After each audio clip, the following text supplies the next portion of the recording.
সময় তো থাকবে না গো মা।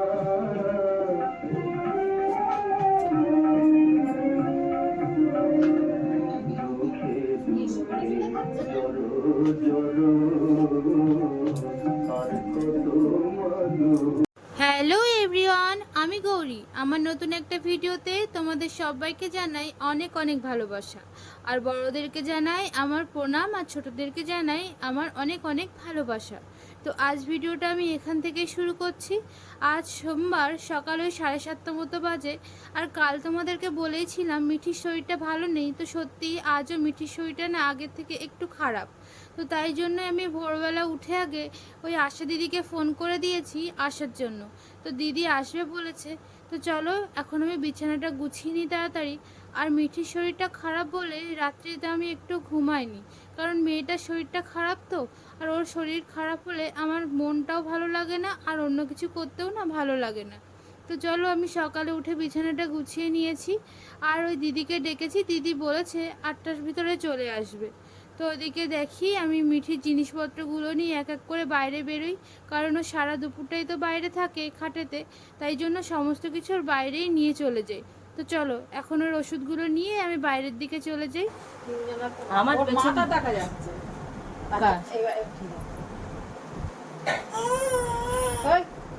কি হলো? না না,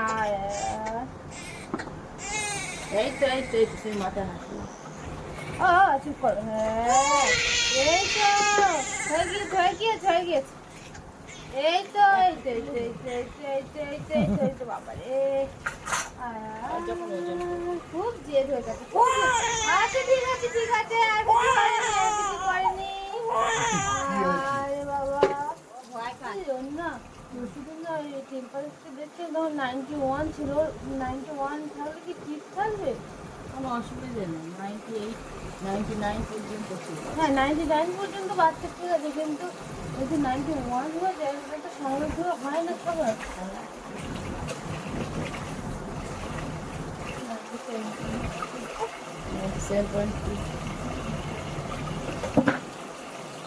মনে আছে তো আমার কথাটা? আমাদের এখন সাব সেন্টার হতে 6 মাস লাগবে, এখানে আসি। হ্যাঁ আচ্ছা, বলা থাকবে ওটা পয়সা একটু নাল লাল মতন লাল। না না, নালা টাইপের হয় মাঝে মাঝে। সর্দি আছে হচ্ছে, ভিতরে আছে না। কিছু সর্দি হয়ে তো হাসা করবে। আর তাহলে পেট গরম হয়েছে। হ্যাঁ, ওর মাঠ থেকে দেখছে, ওর মার ধরো সব কিছু খাওয়ানো হচ্ছে। গ্যাস হয়ে গেল।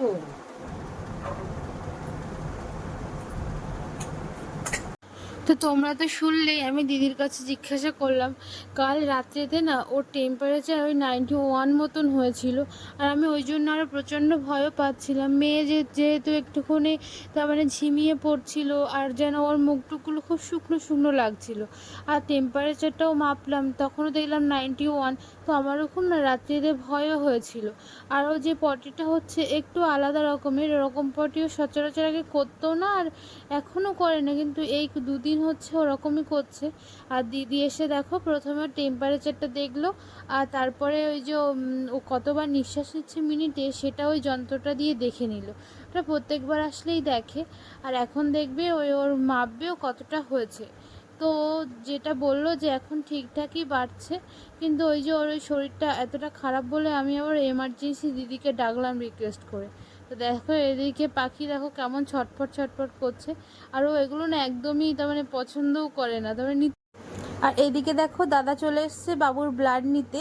বাবু সকালে এসে ফাস্টিং নিয়ে গেছিলো, আর এখন বাজে 10:30 মতো। আর বাবুর এই ব্লাডটা নিয়ে যাবে পিপিটা। আর জানো তো এই দাদাই না আমাদের যত ব্লাড, মানে আমার প্রেগনেন্সিতে যত ব্লাড রিপোর্ট হয়েছে সবই দাদার কাছ থেকেই করানো। আর বাবুর যত ব্লাড রিপোর্ট বাইরে থেকে করানো ছিল সেগুলোই দাদাই নিয়ে গেছিলো। আর আমরা সবসময় না দাদার কাছ থেকে সার্ভিসটা নিই।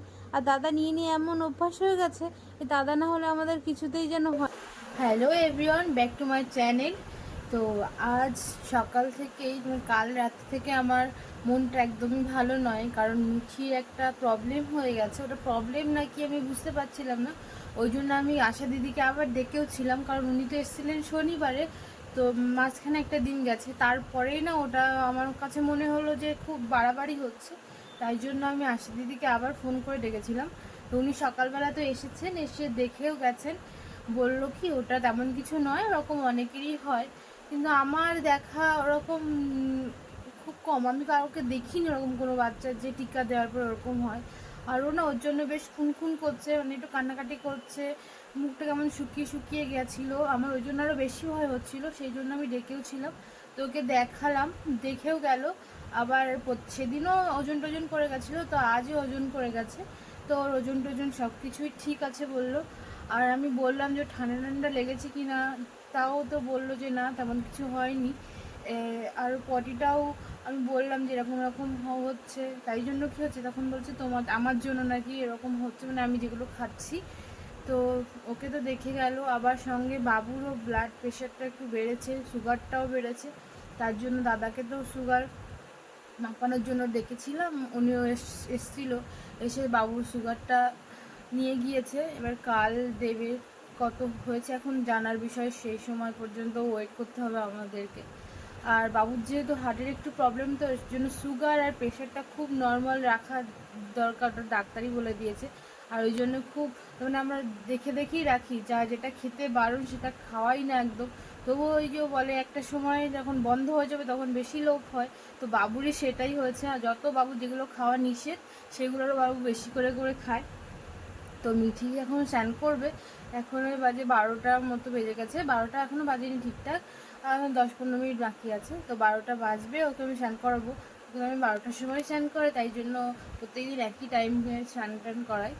তো চলো, তোমরা যারা ভিডিওটা দেখছো তারা অবশ্যই করে ফুল ভিডিওটা দেখো। আর সবাইকে বলবো পুজো একদম দোরগোড়ায়, আজ সোমবার আর মঙ্গলবার, মানে আর একটা দিন বাকি। সবাই পুজোতে অনেক এনজয় করো। তো আমার মনে হয় আর হবে না, কারণ বুধবার ষষ্ঠী, ওই দিনই তার মানে মিঠিকে দিতে হবে ভ্যাকসিন, ফার্স্ট ভ্যাকসিনও পাবে। জন্মের পরে ভ্যাকসিন পেয়েছিল, তারপরে এই ফার্স্ট ভ্যাকসিন ওর বাড়িতে এসে পাবে। আর এই ভ্যাকসিনটার পরে নাকি প্রচণ্ড জ্বর আসবে, তো সেইখানে তো আমি কোথাও যেতেও পারবো না। আর ও এত বাচ্চা যে ওকে নিয়ে তো বেরোনোর কথাই হয় না। তবু একদিন ভেবেছিলাম যে দুপুরের দিকে বেরোবো, কিন্তু কি হবে এখন জানি না। যদি জ্বরটা একদিন এসে থেমে যায় তাহলে হয়তো অষ্টমী নবমী কোনো একদিন বেরোতে পারি, আর যদি না হয় তাহলে আর বেরোনো হবে না। তো চলো, তোমরা সবাই পুজো দেখো। আর পুজো খুব তাড়াতাড়ি চলে এসছে, মনে হচ্ছে যেন এই এসে গেল এসে গেল। তো ভেবেও যতটা ভালো লাগছে ততটা আবার খারাপও লাগছে, কারণ হচ্ছে আবার দুদিন পরে পুজো শেষ, মা চলে যাবে, সবার দুঃখ, আবার সবাই কাজে ফিরতে হবে। তো চলো, তোমরা ফুল ভিডিওটা দেখতে থাকো, আমি এখন থেকে চান করিয়ে নিই। তো চলো, মিঠি তো স্নান হয়ে গিয়েছে, মিঠিকে এখন মাখাবো গায়েতে লোশন। আর ওকে না আমি এই লোশনটাই গায়ে মাখাই। আর একটা ফেস ক্রিম আছে, সেটা আমিও মাখতাম না, এখনও মাখি, আর ওকেও আমি ওটা মাখাই। ওটা না খুব ভালো। আর হিমালয়ের বেবি প্রোডাক্টগুলো সত্যিই অনেক ভালো, আর আমার মেয়েরও শ্যুট করে গিয়েছে, সেই জন্য আর আমি মাখাই। তো চলো ওগুলো মাখিয়ে নিই। আর তোমরা যারা আমার ভিডিওটা প্রথম দেখছো তারা অবশ্যই করে আমার বন্ধু হয়ে পাশে থেকো। আর ভিডিওটা যদি ভালো লাগে তাহলে অবশ্যই করে একটা লাইক আর কমেন্ট করো, তাহলে না তোমাদের কমেন্ট পড়তেও যেমন ভালো লাগে, আর তোমরা যদি একটা কমেন্ট করো তাহলে সেটা দেখে আমি আরও উৎসাহ হই অন্য একটা ভিডিও তৈরি করার জন্য। তো চলো, মিঠি এদিকে স্নান করে লোশন মাখিয়ে ওকে আমি জামা কাপড় পরিয়েও নিয়েছি। পেয়েছি নাকি? এই তো এই তো বাবা, এই তো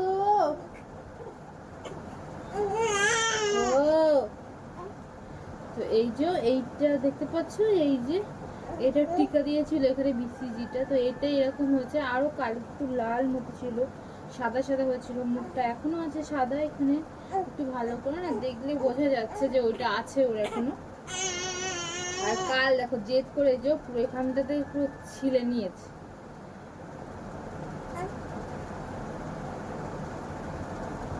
কি দেখছো, কি দেখছো? চল চল, ওলে বাবা লে, ও মা। তো চলো, মিঠির তো দুপুরে স্নান করা হয়ে গিয়েছে। আর তোমাদেরকে জানাই যে আজ তোমাদের সামনে তেমন কিছু ভিডিও আমি প্রেজেন্ট করতে পারলাম না, কারণ সত্যি মিঠির শরীরটা এত খারাপ, সঙ্গে বাবুরও শরীরটা খারাপ। আর পুজোর সময় এরকম শরীর খারাপ থাকলে বাড়ির মানুষগুলোর সত্যিই মনটা খারাপ লাগে। আর আমাদের বাড়িতে ওই জন্য আজকে বেশি রান্না বান্না তেমন কিছুই হয়নি, ওই একটা ভাত আর একটা তরকারি হয়েছে। আর এখন আমি মিঠিকে পড়াচ্ছি কাজল, আর এই কাজলটা না সুগার পপের। আমি ওই সেদিনকার গেছিলাম একটু বাজারের বাবার সাথে, তো ওখান থেকে কিনে এনেছি। আর হিমালয়ের না কোনো কাজলে আমি পেলাম না। তো আমি দেখেছিলাম যে হিমালয়ের কাজল পরালে ভালো, কিন্তু আমি এত দোকান খুঁজলাম হিমালয়ের কাজল কোথাও পেলাম না। তো তোমরা সবাই জানিও তো যে আমি এই কাজলটা পরাচ্ছি এটা ঠিক হবে কি না। আর তোমরা যারা যারা আগে মা হয়েছো তারা তারা অবশ্যই করে আমাকে একটু জানাতে পারো যে তোমরা তোমাদের বেবিদেরকে কি কাজল পরাও।